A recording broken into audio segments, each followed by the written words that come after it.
with the other year 5s and then the year 6s in the afternoon. So now today it's your chance.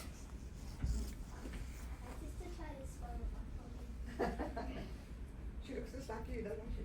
I know. I recognize you, but it was her. So, today you're going to hear a story. It's a true story that took place 85 years ago, just before World War II broke out in Europe. So that is 1939. And as I said, it's a true story about children your age and even younger, down to babies, who had to flee their homeland, which was Germany, because a war was looming and they were in great danger. So these children were refugees that had to leave their homeland. Now, back in England, which was part of the United Kingdom, which is also called the British Isles, a huge rescue mission was underway to try and save as many children as possible from the war that was about to come. This rescue mission was called the Kindertransport. Kind in German means child. And this mission was going to try and bring all these children across. They needed lots of volunteers, volunteer families. They needed lots of money to get these children and to find a place for them to live. The Nazi government, which was ruling Germany at the time and the surrounding countries, had introduced racist laws. And these discriminated against people of a particular religion. In this case, it was people who were Jewish, the Jewish religion. And they lost all their rights, their privileges, their freedoms, which we take for granted in this country because we don't have any religious discrimination in our laws. So the parents were very worried about what was going to happen to their children. This is a true story written by a girl named Dorothy Sim, who was a little girl at the time in 1939. So what do we call a true story that's written by you about you? Yeah. Non-fiction. And another word? With an A? Yep. Autobiography. Yes, an autobiography. This is an autobiographical picture book. Now you might think, I'm in year 5, what's this about picture books? You will see how deep and meaningful a picture book can actually be, and how there are so many ideas and themes that come out of something that is on the surface very simple. We are going to read Dorothy Sim's autobiographical picture book about her rescue and what happened to her afterwards. Okay, let's go on. What do we call this little short summary at the beginning of a book? Yeah? Blurb. Okay, let's read the blurb of In My Pocket by Dorothy Sim. I was 7.5. Can you imagine it? 7.5. And these Kindertransport children were not allowed to come with parents. No parents came with them. I was 7.5 when my visa was stamped on the 26th of July. There were almost 10,000 children like me who came to the United Kingdom before World War II began. Some of us were babies, most of us were Jewish, but there were people of other religions as well, children who were saved. We were each given a place on a Kindertransport out of Nazi Europe. After the war, some of us were reunited with our families. Sadly, many of us were not. And we either stayed in our new countries where we grew up, or we went to live in different countries all over the world. So here we have the passport stamped. Right. Let's just put it into perspective so you know where we are. Here's Australia, and this is Europe and the United Kingdom, where the war was about to break out. Here is a map of what Europe looked like at the time in 1939. We have Germany, and then it's surrounded by France and Poland, with the British Isles, United Kingdom, up there on the left. Okay, so let's begin the story. Hardly anyone on the boat ate breakfast that morning. It was 1939, it was July, and we were on a boat full of children escaping from danger. Just let us sit over there. you to look at Dorothy, who's there on the boat. What is on top of her head? Yeah? What colour? It's a red bow. What's under her arm? Yeah, a toy, it's actually a dog. Yeah. So now, why do children have toy teddies and dogs and things? Yeah? It's to comfort them when they're sad. Yes, absolutely right. To give them comfort when they're sad, particularly. And it gives a sense of security, even when you're not sad. It's lovely to have one, to love. Yeah, it's very comforting. Her red bow, who do you think put that in her hair? Yep. Her parents, her mum. What kind of feelings would her mum have had? That's the clue. Yeah. Lots of love and affection for her daughter. We are going to see the red bow and the toy dog right through the story. They are called motifs, and a motif is an object that weaves its way through a story and pulls all the strands and the themes and the ideas together. So watch out for the red bow and the toy dog. Okay? Back at the Hamburg train station, you know where Hamburg is? Which country? Yep. Germany, right. It's a huge big city in Germany. This is where they're leaving from. A train had been waiting to take us to Holland, to the boat. What's Holland called now? Yeah? With an N. The Netherlands, yes. Mutti and Vati, which is mum and dad in German, told me the boat would take us to a new life. All the parents cried. We cried too. I mean, can you imagine the atmosphere on that railway station with parents hugging and kissing, saying goodbye to their children? And we can see it happening right here with the little family. We know that's Dorothy. There's the red bow that her mum had put into her hair. But I want you to look at the train. And I want you to see how the train, and what it looks like, reflects how the people feel. Okay, what do you think? It's like a really dark colour. Yes. It's like symbolizing like the sadness and like. You've hit the nail on the head, correct. What do you want to say? Yeah. Right. Absolutely. You don't want it all bright and cheerful because they're saying goodbye to each other. So it's huge and dark and menacing. Can you imagine the sound? How frightening it would have been for these children getting onto the train. So we have darkness reflecting how the people are feeling in their hearts. Okay, next. One little girl cried loudest of all when she dropped her toy dog on the tracks. A man rescued the dog. He called catch as he threw it to her. Right after she caught it, the train began to move. The girl stopped crying and clutched her dog, and she waved goodbye to the man. So, here we have station man, I'm going to call him that, picking up the dog and throwing it back to her. What kind of action do you think that is? Yep. Kindness. Kindness. Anybody else? Another word? Heroic. Heroic, yes. Might have been quite dangerous, yes. What do you think?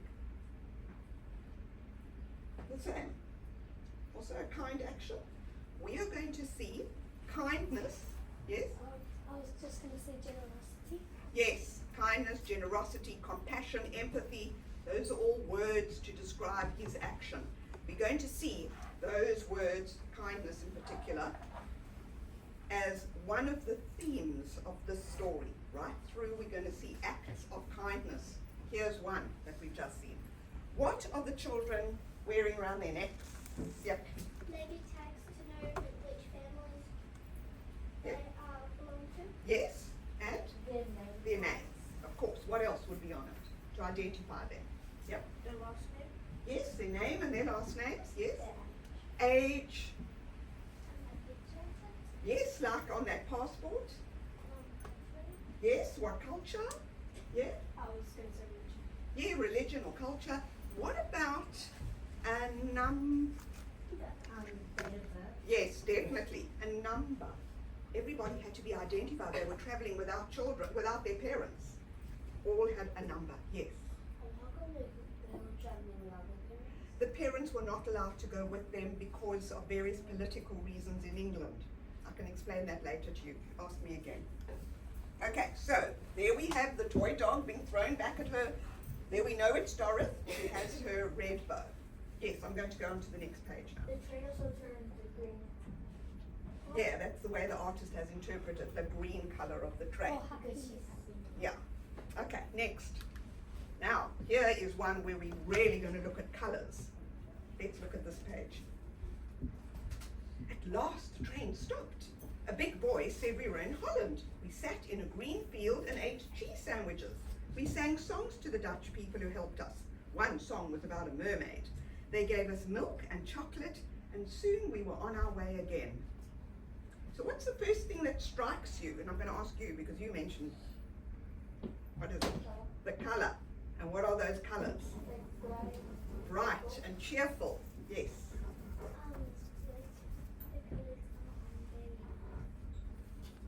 Yes, yes. Green and yellow cameras is all happiness. Absolutely they do. Those are very much the colors of happiness. They're having a picnic. They're relieved. They're off the train. You can see by the expressions on their faces. Also the fact that Doris has actually put down her dog. She's not touching it. So she's feeling safer. Yeah. The dog looks like a kangaroo. Yes? She probably also feels a bit more safe. Yes, definitely. How do we know we're in Holland? What are the clues? Do you know? Yes. The windmill, of course. And what are these? Beginning with a T. Tulips. Tulips. Yes. And the green fields, the blue sky. So these are all our clues of where we are in the story. Now, why do you think Dorothy mentions food? What's the point? Yes. Thing that you eat it, you can tell me. Because she's hungry. Yeah, but what else? Further reason, yes. To make Yes? it's an act of kindness that we give. Yes, very much so. Going back to our theme of kindness, the Dutch people giving them food. What about the actual food itself? Yes. What do you think? Maybe the food that they don't really get in. Absolutely, of course, Germany was a war zone. They wouldn't have had these luxury items like chocolate and cheese. Very nourishing as well, to give them sustenance. Yes. It's to match up the picture, maybe. Pardon? To match up the picture. Yes, of course. Yes. It's like very like normally sweet food instead of like bitter or like salty food. So it's Right. probably like more like. Well, it's more nourishing for them. And one more. Because on the train they're probably not going to get nice food because Yeah. like how it's like so Right, so this is food personally given to them. Okay, let's go on. On the boat, it was strange sleeping without our parents. Only brothers and sisters knew anyone. In the night, some children got lost. They left their cabins to look for the bathrooms and could not remember their way back. So here they are trying to do normal, ordinary things like changing into their pajamas. And I want you to think more deeply. What do you think this line means? And could not remember their way back? Yes. The cabin was huge. Okay, I want you to think not literally, or I wonder if I'm in A or B or C or D. What else does it mean? Yes. They might not remember them. Yes, that's the literal meaning. Yes. They usually have their parents to help them on their way. Yes. And what do you think? The boat is so big that they have to fit so many rooms. Okay, but even deeper than that, what do you think? Since they have that nice sense of direction. Okay, and? Well, they couldn't find their way back because normally they go back to their parents. But That's it. Go on. They couldn't go back because they weren't there. And add to that? Because normally they would be like, just like how Luna said, like you'd have your like parents to like help you find your way in like your life and stuff, but they're not there to help them. So Okay, and one more. Could not find their way back to where? Yes. to their room. Not just their room there. Parents. And what's their parents stand for? Home. Home. Thank you. That's the word. Yes. They couldn't find their way back home. Would they ever? Not just, I wonder if I'm in A, B, C, or D cabin, but actually going all the way back to where they came from. Okay, let's go on. Then it was time to leave the boat. We wore name tags around our necks. There was a wooden bridge. Looking through the slats at the sea made me dizzy. I didn't want to move, but everyone behind pushed me. I shut my eyes and held the rail. I shuffled forward with my eyes closed. At last, my feet touched the ground. That's when I started to cry. So the reality has hit her. And how we know this is because there's a change of point of view. What point of view is this written in now? What's it called? Yeah. First person. Yes, first person. And how do we know? Because it says? Because it's talking about her and no one else. Yes, it's I. Do you see that? So everything's up to her now what is going to happen in the future. What's she carrying here? What's this called? Luggage. A suitcase. That's right. What do you think's in that suitcase? Not a briefcase, a suitcase. You have an answer. Yes. What's in it? Clothes? Like what? Yeah, that's it. So we've got practical items like clothes. We don't have to go into detail, but also, as you say, sentimental items. Photos, maybe other little precious items that her parents have put into the suitcase for her. Yes. Do you understand that? So we have both. This is the first idea that we've got of things, practical and sentimental, being put inside somewhere for safekeeping, like a pocket. We'll see that idea developing. I want you to look at the bow. What's happened to the colour and why? It's faded, yes. Why? What's it telling us? Yes. After she's done crying, and it made her sad because she was on the whole other island. Yes, and it's reflecting her feelings, yes. Yeah, because like now that she's like at the place, she knows that she's not going to see her parents again. Yeah. And so how does that connect to the bow? Because like the boat's like faded, so like Yes. just how like you know how her happiness. Like, Her happiness is faded, Yeah. yes. It also might be that she's been traveling for a long time, that the colour's gone away. Yeah. She hasn't- So not just she's not the one just drained and tired and exhausted, but the bow as well is reflecting that. One more. That she's like really upset and Yeah. the way that her parents gave her is faded. Yes. She's Emotion. absolutely right. And the same applies to the teddy, the dog. It's also faded in that way. Yeah, the dog's like. Okay, let's go on. A train stood ready. Someone said it was a British train taking us to London. Many people were there. Some children had friends or family to meet them. Others looked around for help. There were men with cameras and people holding photographs. Those people had promised to take children into their homes. The children would be part of their families until they could be with their own parents again. So here we have the station in London. Compare that to what we saw at the Hamburg train station with the huge arches, with the light coming through and the columns reaching up. What do you think it's telling us? Yes.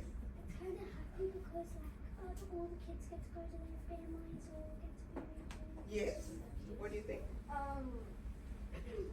was gonna say the train is a lot brighter colours. Yeah, it is.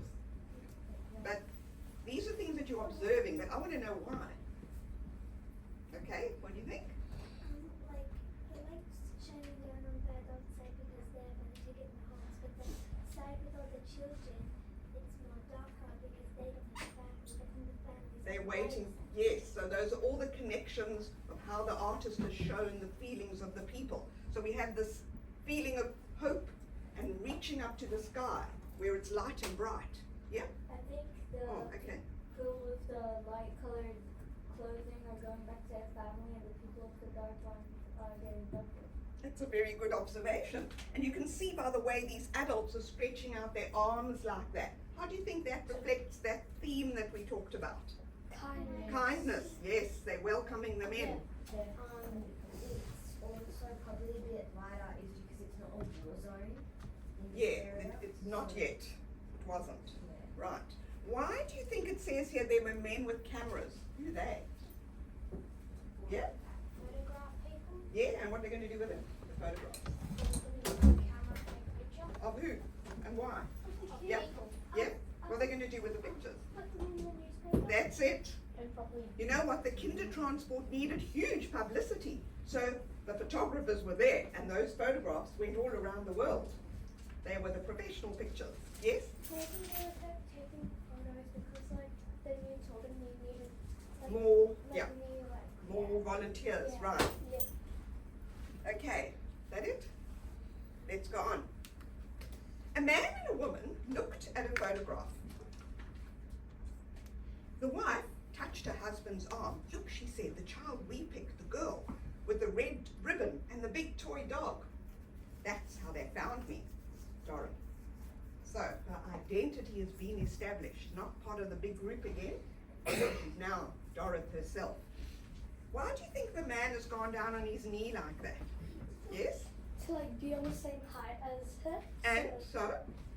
So when you're frightened her, then there's a bunch of like tall adults looking down her. Yes. So it makes the eye contact. Yes? And so he could also talk to her Directly to put her at ease. So if he talks to her, she can hear him properly. Yes, let's hear what he says to her. A man with them spoke German. He said, Willkommen, schöne Kind. Welcome, beautiful child. What lovely words for her to hear for the first time. Kindness. Yeah. All I could say in English was, I have a handkerchief in my pocket. That's how I began to teach myself. Whenever I learned a new word, I put it in the same sentence. I have a dog in my pocket. I have a house in my pocket. I have a teacher in my pocket. What do you think of that strategy? Yeah? Because she only knows how to say in my pocket, so she put words like that into a sentence so she can remember them. Right, but are they literally going into a pocket? No. No. Where are they going to? I don't think teachers can fit in pockets. Yes, of course not. So it's going into a brain. The brain has become the pocket. So like the suitcase putting things into, so the brain has become a pocket for words, and can you imagine what else new she had to learn? Who knows what kind of dog this is? Oh, call it out. No? Begins with a T. Terrier?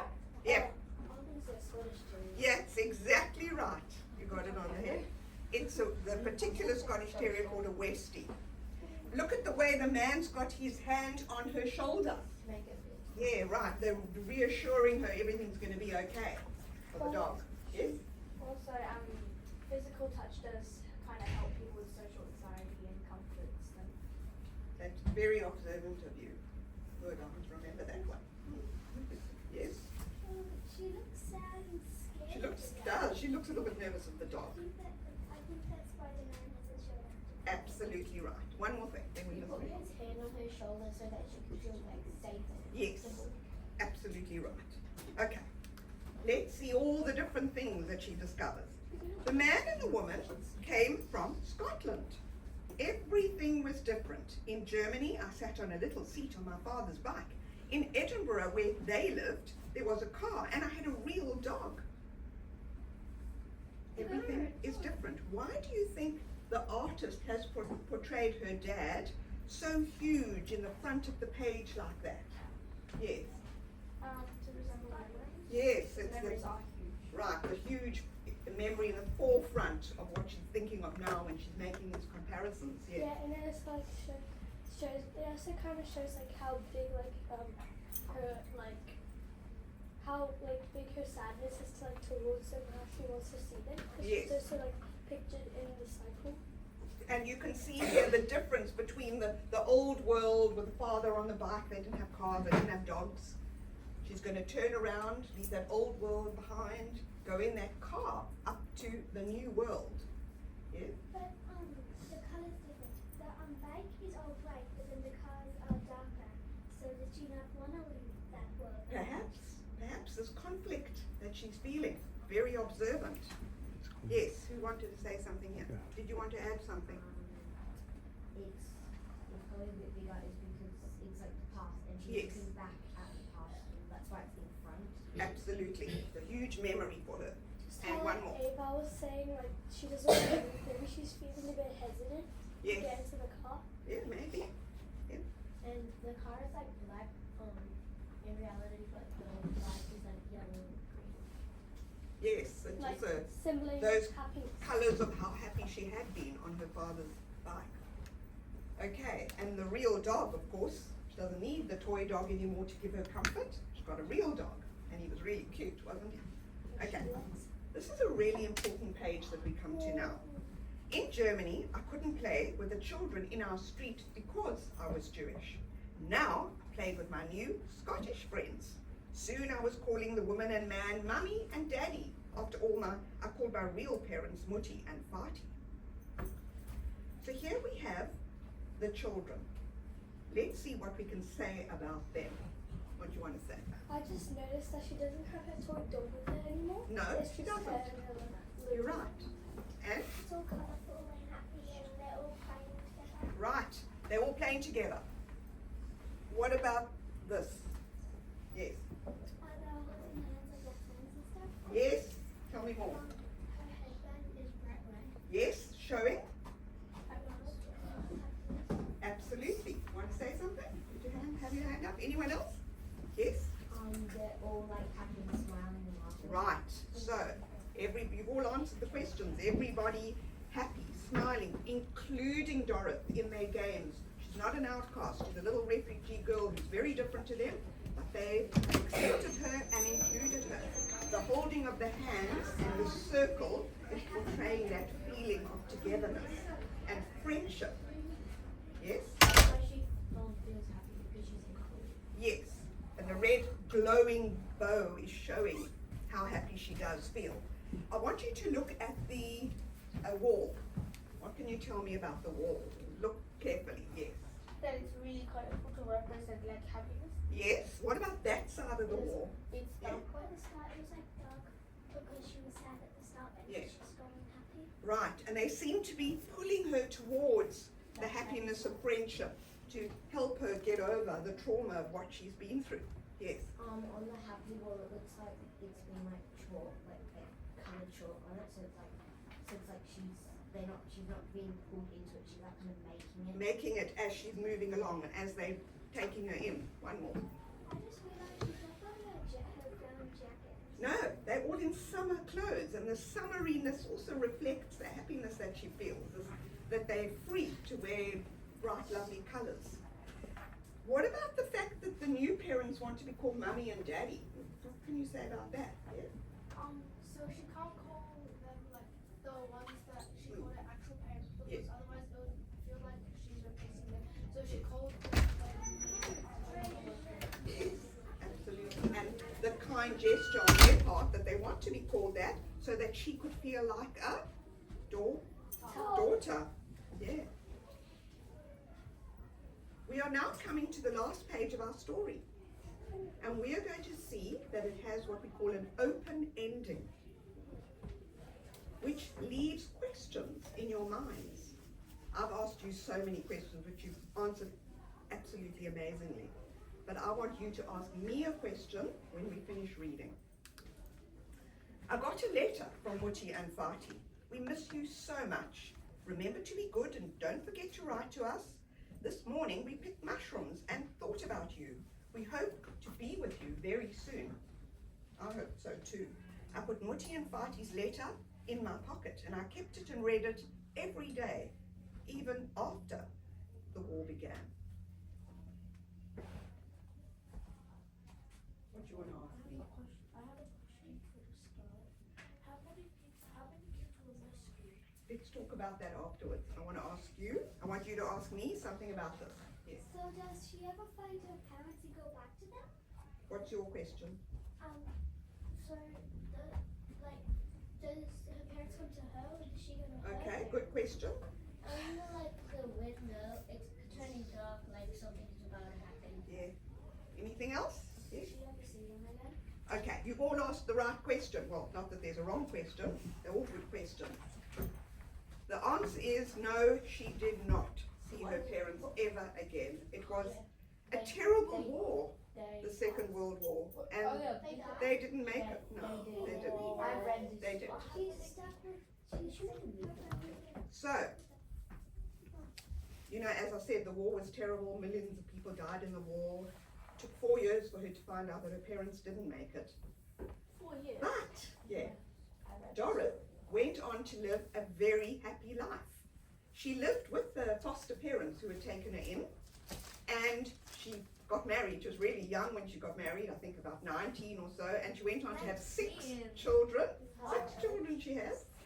And when she finally finished having all her children and had time, that's when she wrote her autobiographical picture book. And what she did was she went around to schools just like I'm doing it, and I don't have any personal connection to Dorothy. She went around and she told her story. She read it out to everybody. My question to you now is, and there are no wrong answers, why do you think she did that? Why would she have done that? I think everybody has an opinion. Yep, let's start with you. Because like she wants to tell the whole world that what happened to her. Okay, yes. She wanted to like tell everyone that no matter what happens, that you'll always find like a place of happiness Yes. somewhere. Right, yes. She wanted to tell the world like how like sadness and happiness can like to each other. Excellent, yes. She wanted to share her story with the world and tell everyone that not in the beginning not everything will be alright, but in the end everything will be alright. Right, yes. Show about her story. Yes. To share her story with other people. Yes, of course. Yes. That bad and good things can Happen, of course. in pages. Right, yes. Maybe to share to everyone what it was like to be, what it was like when she had to lose her parents after the war. Yes. And? I was gonna ask a question. Okay, in a minute, yes. It was always a good part and a bad part. Yes. What about friendship? What do you think she's trying to tell us about that? Yeah? Even though it may be the end of the world, you can still find friendship. Yes, yes. And how the friends helped her get over it. Tells you how you can help people who might be in extraordinary situations that you don't know about. Being kind. Yes. People can do kind things even if it's the little things like giving back a puppy Yeah. to someone in the war. Right. And one more. This isn't really like a question or my opinion, but it's actually about the story. Because in the end it says that she put the note in her pocket. I'm going to ask that question in a minute. Yeah. She's also trying to tell us about how terrible war is. We all know that. So that's also one of her reasons to read the story to people. But she didn't experience war. No, but How is she telling them? well, she's trying to say what can happen because war was looming. Somebody said about the letter. So would you say that literally this time she puts the letter in Yes. her pocket? Yes. Yeah. And what else goes into that pocket with the letter? Yeah. Like the key things like the house and stuff with the dog and Yes. So words, but what else? A sign of hope that her parents are still out there. Right. And mom and dad. yeah, like it's also putting memories into her pocket of the past and how important those memories are to her. They all go into the pocket. What about her bow now? Remember I said you're rewatching the bow travel through the story. What can you say about it? It's like bright red. It is. Black, but like she's pretty much forgotten about her trust, like her dog and stuff. Right now she's forgotten. Yes. It's not really about the bow, but at the end when it says even after the war began and how she's looking out the window, it's like she can see the war coming. Yes. Yes, because it did come to England. Yes, from Scotland. The bow isn't completely bright because she's had a lot of bad experiences, but it's still red. And who do you think's put the bow in her hair now? Of course. Her parents. The new parents. Okay, the new foster parents. So we see the continuity of the bow at the beginning put in by her own parents and how it's traveled through, how love has now been taken over by a new family that's going to look after her. Okay? The dog. Who's the dog representing here? The way he's also looking out the window at us. Yes. Oh no, it's about the dog. The dog toy turned into a real dog. Does. It does. So the dog becomes what gives her comfort now in her new life. This is about the bow, but earlier in the story, I'm pretty sure I saw it like at the top of her head, and now it's like On the side of her head, well the bow does tend to move around a little bit, I think. Yeah. Anyway, the artist has drawn it in this way to show that she still has the bow. Okay, we are going to quickly recap the acts of kindness that we saw. We spent a lot of time talking about it, so let's just go quickly. An act of kindness. Think of one. The sandwiches. Oh, the food that the Dutch people gave them, yes. The person getting her dog in the train. Yes, the station man who gave back the dog, who rescued it, yes. Her new family, the one with the blue suit who Yes. he bent down to her. Right, the way he bent down, the way he comforted her.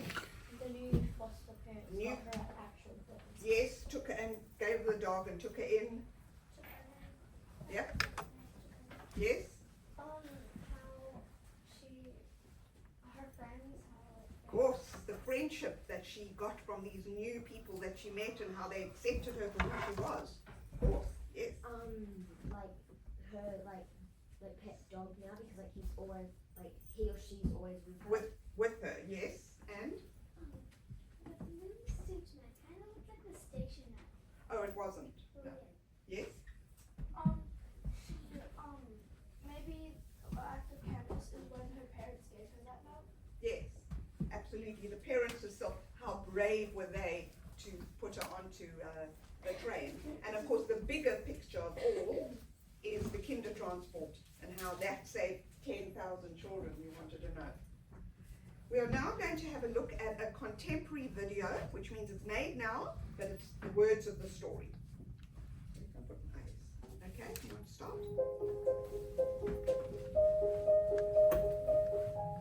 Dorrit Oppenheim was one of thousands of Jewish children who escaped from Nazi-occupied Europe on what became known as the Kindertransport. She was 7.5 when she left Germany. Hundreds of British families agreed to become their foster parents, and over the next 9 months, nearly 10,000 unaccompanied children arrived. Like Dorrit, many would never see their parents again and stayed for the rest of their lives. Dorrit wrote a book about her journey. These are her words.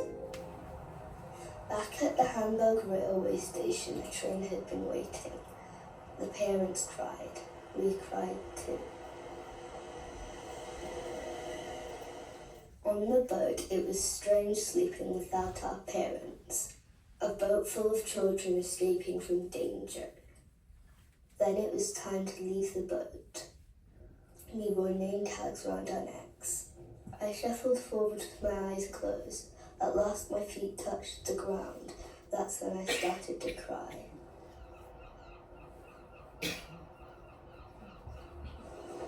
The train stood ready, taking us to London. Some children had friends or family to meet them. Others looked around for help.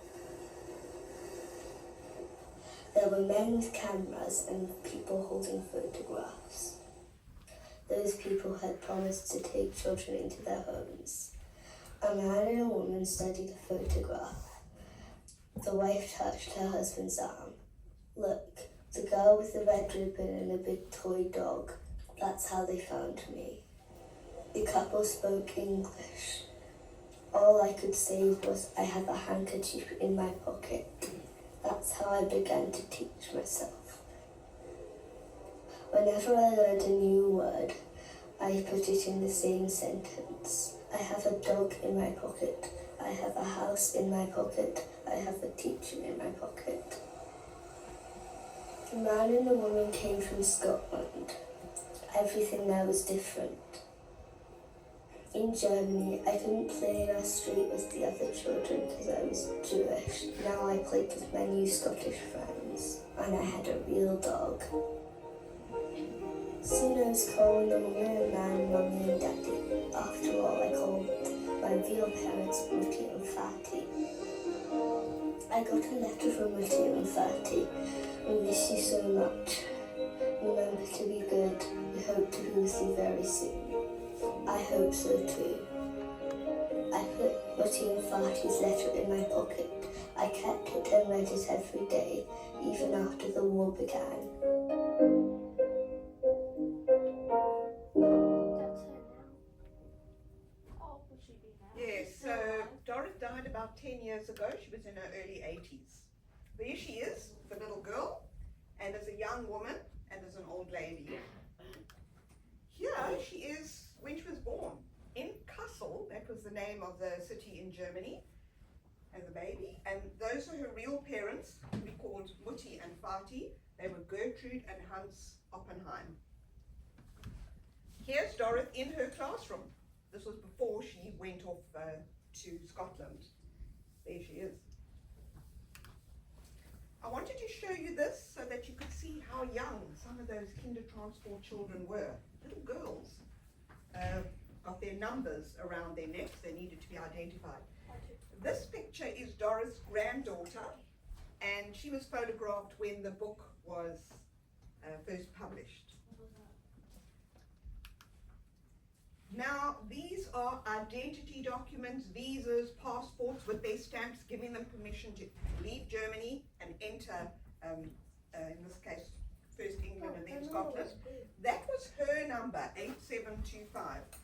We're going to see, one of the activities we're going to do is the name tag, so that you can make a nod to the story and do your own name tags. I asked you what was in her suitcase that she was carrying. Nobody would have thought of this. In those days, children were very often given cutlery as gifts when they were born, and they had their names engraved. So her parents put some of this cutlery into the case, and it's got Dorothy on it. Also went into the case was her little red ski cap and her dressing gown and other items. Suitcases in the Scottish archives now. These are photos of Dorothy that Eli colorized for us, because originally, of course, they would have been in black and white. But you can see the red bow, very much part of her identity and what she liked to wear it. This is the actual toy dog that she brought with, and its name was Droll. Here are two photos. This is called juxtaposition, when you put two contrasting pictures together so that you can make comparisons.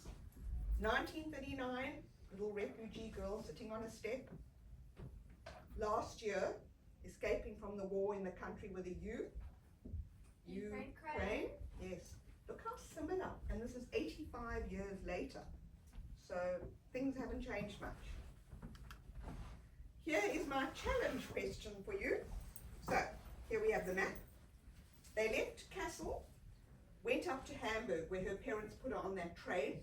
All the other children, they went across Germany and Holland, where they got off, got onto a boat, crossed the English Channel to the east coast of England, where they got onto another train that took them into the heart of Liverpool Street Station and other stations.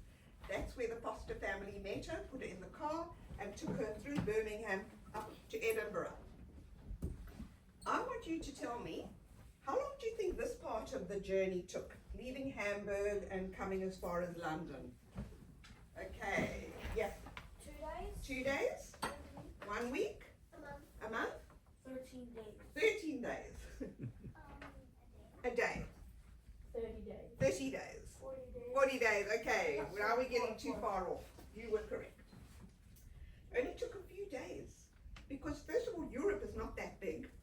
And secondly, these trains had to move fast. So they got on the train, they made it fast, all the way.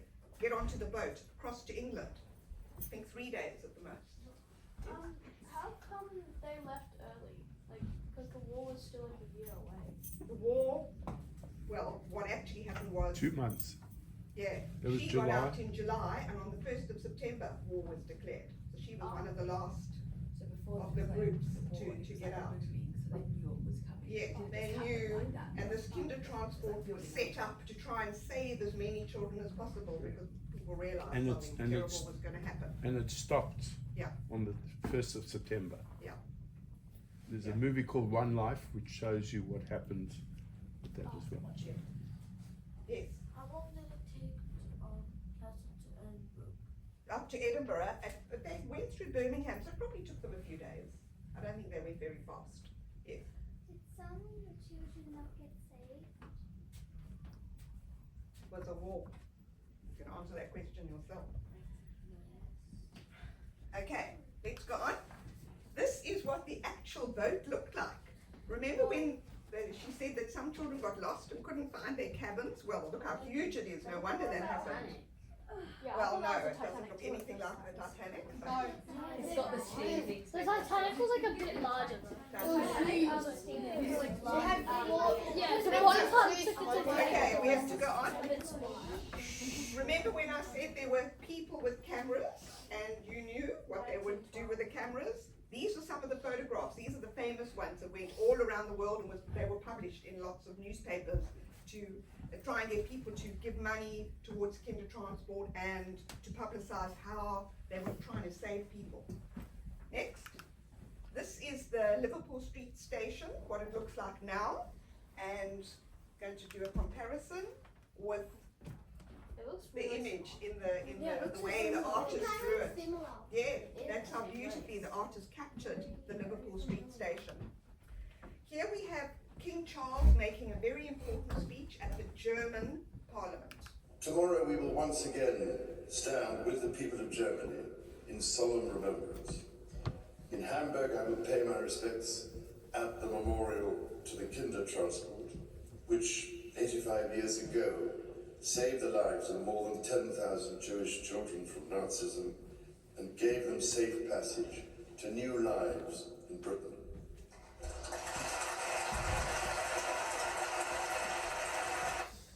This is, he did go the next day to the memorial to pay his respects. A memorial is a statue, and there are statues all over Europe from where Kindertransport left to go into the United Kingdom. This is the one at the Liverpool Street Station, and I want you to note the violin case has been carved. If you were learning the violin and you could carry your violin case, you brought it with. Okay? And these are all over, as I said. Hamburg, Berlin, Poland, Holland, Vienna, Harwich, London, and them all. Who's he? Paddington. Okay, so Michael Bond, who created Paddington, was a little boy in the late 1930s, and he used to watch Kindertransport children arriving at various stations around London. And obviously the image, the sight of them stuck in his mind.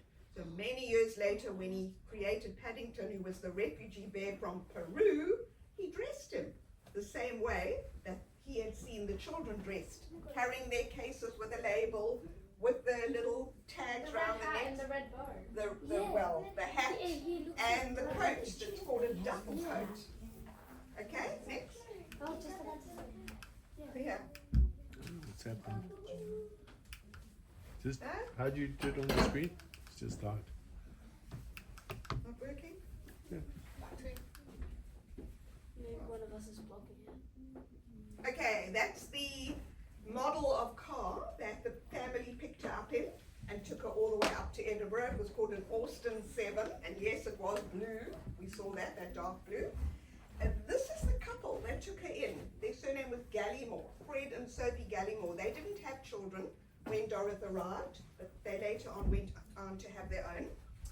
Here's Dorothy as a young mum with 4 of her daughters. Here is Dorothy when she got married to Andrew. They were very young, and that's when they went back to Castle. She wanted to show her husband, wanted to see for herself where she was born, where she lived till she was 7 and a half. But everyone, that photo is the most important one of all. That is her family, her descendants. One life was saved, and she produced this beautiful family, children, grandchildren, probably great-grandchildren now. Now, this is our last slide. Dorothy, as an old lady, was a year or 2 before she passed away. She did a big interview for the BBC in Scotland, but we just wanted a snippet at the end so you can see what she looked like and hear her voice and what she said. Can I ask you, Dorothy, if you had a message for the children who are going to see this film in a year, in 5 years, in 20 years, what would you hope for them? They need to be brave to stand up to bigotry and not to forget what happened. Yeah, not to forget what happened in the war. So, here we have a little recap of how she learnt English, the idea of putting things into a pocket, because that is what you are going to be doing in your art component, which starts now, the pocket. First of all, there are lots of instructions instructions that I have to give you. So everybody has to listen carefully. Everyone's going to get their own copy, a free copy of In My Pocket, a mini version for yourselves. City of Swan, which the school is in, has given us funding so everyone can get pockets. All your art equipment and the pockets themselves, everything's been provided by the City of Swan, which has supported us through a grant. So you all have your own. What you're going to do is get your copy, look through it, see which image, which picture on the page resonates with you, because that's what you're going to paint. You're going to copy something, do your own version of it, as long as you have a connection, a strong connection to the story, even if it's just the motif of the red bow must appear somewhere. So everyone gets their own pockets made of calico. Keep the paper inside because that's to prevent the paint from going through to the back. They've all got to have on them, in my pocket somewhere, either bubble writing or small writing like that. And this is the process. First of all, you choose what you want to do. You start your outline in pencil, and we'll give you a rubber as well.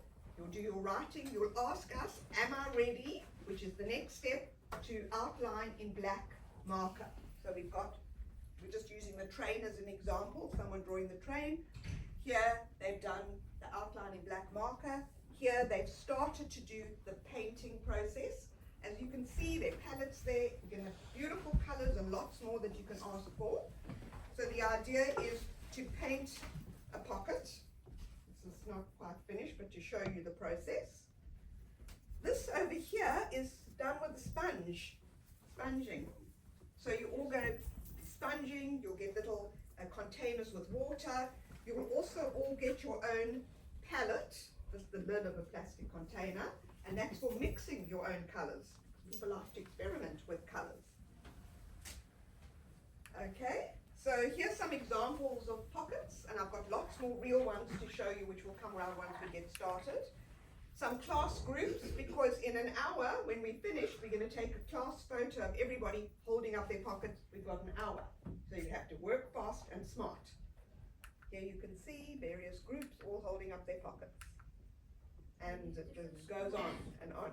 Okay. So we'll leave that on just for some ideas. First thing first is to give you your own books. You know? Right. And what about the calico? I'll do this. Yeah. All right, you do that, I'll do that. So for you.